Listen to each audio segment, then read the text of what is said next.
What's up? Thought I'd share a little bit of what I've been working on here. Now, let me give a little analysis of a lot of our issues right now with division. A very big key of it is the very system itself, which was capitalism at one point in time, which created some of the most amazing inventions. Capitalism is a conscious division, and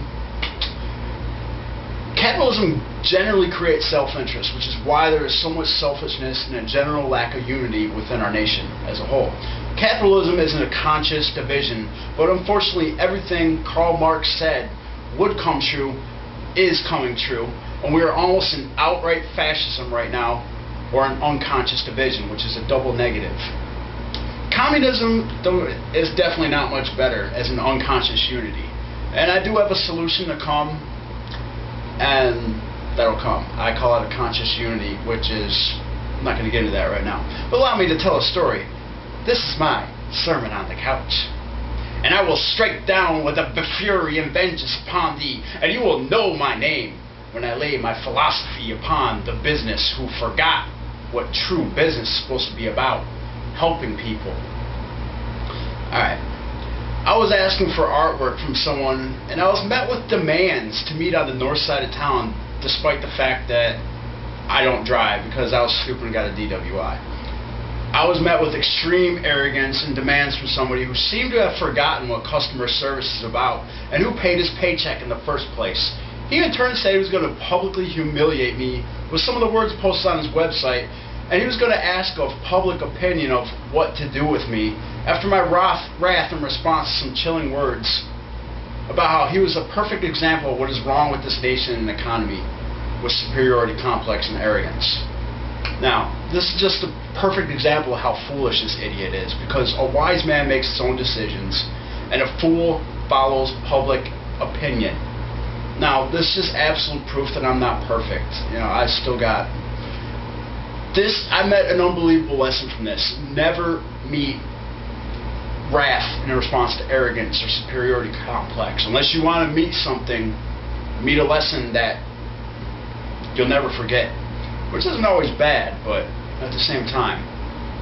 If this was a business arrangement between nations, this is proof of the unresolved conflict resulting in wrath in response to arrogance. This is what creates beef and unresolved conflicts between gangs. Now, to respect this douchebag who truly deserves just as much respect as he puts out, his name in business will remain anonymous.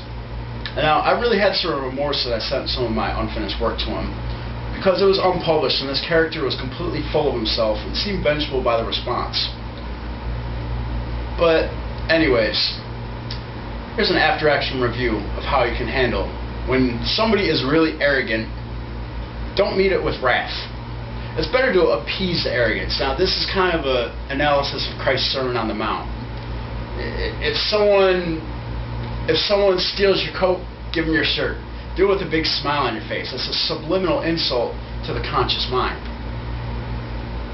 while you're feeding their ego. But you ever been in the supermarket and you see someone backing up pretending they're the only one in the store?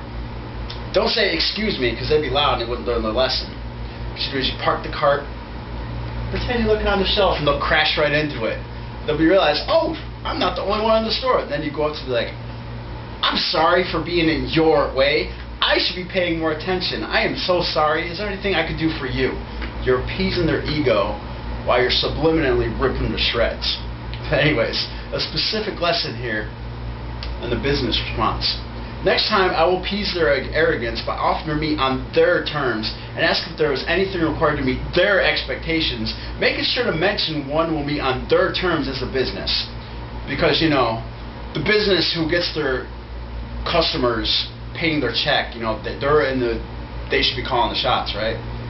This dude obviously forgot who pays his check. Now, next time, I'd agree to the outrageous $50 an hour consultation just to discuss how the artwork is to be done. I would even offer to buy dinner and drinks because their work was so stunning and ask if this could be the place of the consultation.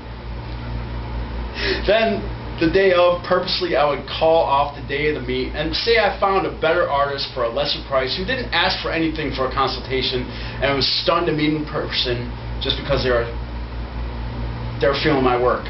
But I would still offer to buy dinner I wish the business good luck on the prosperous journey with the fine customer service they provide when they decline the dinner. Subliminal insult, letting them know like, hey, I pay your fucking check, you piece of shit. Straight up. Excuse my language, but swearing sometimes helps us exemplify and accentuate certain words. How big of a douchebag this guy is. Now, that's basically how, unless you want to learn a lesson you're never going to forget, and it could be a bad thing. When someone is arrogant, pretend like they're the only one in the store. Never meet with wrath.